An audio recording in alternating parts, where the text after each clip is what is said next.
motivo de esta jornada. Entonces, pues ya sin más, luego si no me piden datos de la asociación y le paso la palabra al doctor Montes. Buenos días, muchas gracias por su presencia aquí. La idea de celebrar esta jornada parte como una iniciativa de la Asociación Aragonesa de Enfermos Celíacos. A nosotros nos pareció esto muy bien, porque estamos hablando de una enfermedad con una prevalencia importante. Los datos epidemiológicos que tenemos en Europa y también en España hablan de que un 1% de la población tiene lo que nosotros casi preferimos llamar enteropatía sensible al gluten. 1% es mucho. En Aragón tenemos registrados 1.300 casos de enfermedad celíaca. Si extrapolamos este dato a la población general, aproximadamente 1 millón y poco de habitantes en Aragón, esto quiere decir que la prevalencia registrada oficialmente es del 0,1%. Esto quiere decir que 9 de cada 10 pacientes con este problema de salud están todavía sin diagnosticar. Son, por tanto, en Aragón aproximadamente 9.000 personas las que tienen una sensibilidad al gluten y que no tenemos, digamos, datos, no los hemos podido diagnosticar por diferentes razones. Este problema ha preocupado al Ministerio de Sanidad y Consumo.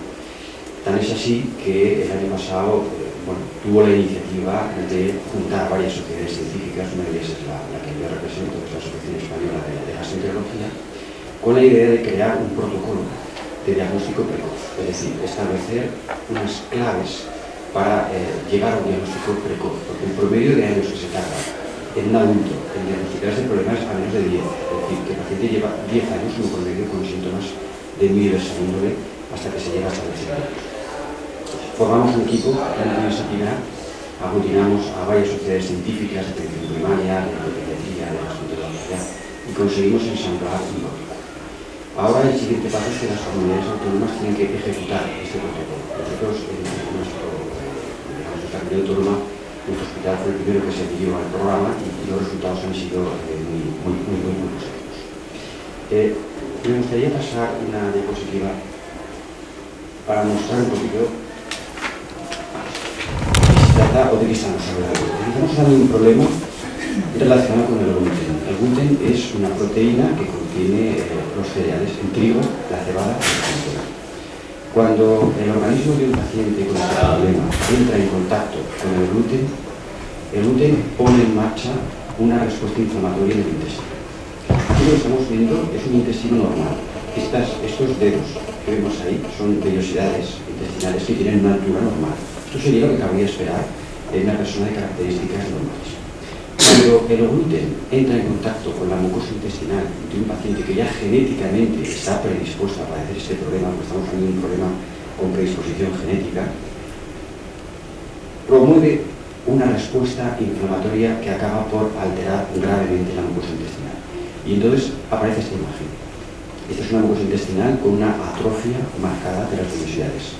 Las vellosidades son el elemento responsable de la absorción de los nutrientes, de las vitaminas, de los oligoelementos, de los carbohidratos, de las proteínas, de las grasas. Cuando una persona desarrolla una atrofia de las vellosidades intestinales, aparecen carencias nutricionales importantes. Los pacientes tienen anemia, osteoporosis porque no absorben bien el calcio, diarrea, etc. Entonces es un problema, en eso consiste, ¿no? La enteropatía sensible al gluten. ¿Dónde está el problema para el diagnóstico? El problema es que este patrón clásico de presentación con una grave malabsorción que lleva a un deterioro del estado nutricional, adelgazamiento, hoy en día es excepcional. Es decir, esta forma de expresarse en la enfermedad es excepcional. Es mucho más frecuente formas sintomáticas muy poco expresivas y que por otra parte se confunden fácilmente con otras enfermedades. Y de ahí la dificultad para establecer, para sospechar el diagnóstico. Por eso el Ministerio de Sanidad mostró su preocupación por este tema y creó este equipo. ¿De qué se trata? ¿Qué es lo que vamos a hacer mañana? Pues mañana lo que vamos a intentar es poner al alcance del médico práctico, tanto en atención primaria como en el ámbito especializado, las claves recomendadas por el Ministerio para sospechar a tiempo esta enfermedad. De esto se trata básicamente esta jornada. Empezaremos por hacer un recuerdo histórico de la enfermedad. Aprovecharemos para comunicar los últimos avances en distintas facetas de la enfermedad, tanto epidemiológicos, procedimientos diagnósticos, recursos terapéuticos, y finalmente expondremos las recomendaciones. Hay un decálogo de recomendaciones del Ministerio de Sanidad para incrementar la capacidad de sospechar esta enfermedad por parte de los médicos en distintos ámbitos.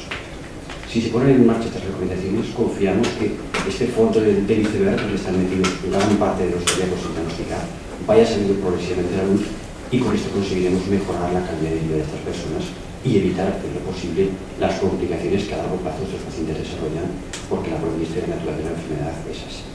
De esto se tratará básicamente esta jornada. Muchas gracias, doctor Montoro. Si tenéis alguna pregunta, pues podemos responder. ¿Cuáles son los síntomas que suelen aparecer o con qué otras patologías se suele confundir? Bien. Como ya hemos subrayado, hay un patrón clásico de la enfermedad que todos hemos estudiado en la Facultad de Medicina, está en una asignatura que se da sobre todo en el ámbito de la pediatría. El patrón clásico es relativamente sencillo de detectar, porque cuando existe una atrofia de estas características, como la que estamos viendo aquí, los síntomas pueden llegar a ser muy floridos, ¿no? Aparecen los síntomas que se derivan de una mala absorción, es decir, los nutrientes no se absorben porque la mucosa intestinal carece o ha perdido capacidad para absorber. Entonces, gran parte de nuestros alimentos se pierden con las heces. Entonces, se pierde grasa, se pierde proteínas y se pierden gran parte de las vitaminas, de los oligoelementos, de los minerales. Todo esto lleva a una situación de carencias que se expresan de una forma muy variopinta. El paciente adelgaza, pierde de peso, tiene unas heces muy características, diarrea generalmente, y tiene todas las consecuencias derivadas de la mala absorción de todas estas vitaminas, anemia, osteoporosis, etcétera. Pero luego hay un grupo que es mucho más importante que este patrón clásico, que tiene síntomas de otro tipo. Síntomas que pueden pasar perfectamente por lo que nosotros llamamos, en el ámbito de la gastroenterología, un trastorno funcional. Un trastorno funcional es cuando el paciente tiene una serie de síntomas y no logramos identificar una lesión estructural en el intestino que sea capaz de justificar estos síntomas. Entonces esto lo llamamos un trastorno funcional. Entre ellos está el síndrome de intestino irritable, que probablemente ustedes todos bien conocen, la dispepsia funcional. Bueno, pues dentro de estos pacientes, cuyos síntomas son a veces sensación de digestiones lentas, pesadas, plenitud, hinchazón, flatulencia, a veces estreñimiento, una diarrea, vómitos frecuentes y distintos estados carenciales, por ejemplo, anemias de causa poco clara, osteoporosis a una edad temprana, todo esto debe despertar la sospecha de que podemos estar ante un problema de estas características. Por tanto, el problema de esta enfermedad es que los síntomas con los que se expresa a veces se confunden con otras enfermedades, que son muy comunes. Y esto hace que sea difícil de llegar al diagnóstico si no se tiene un elevado índice de sospecha clínica para la enfermedad.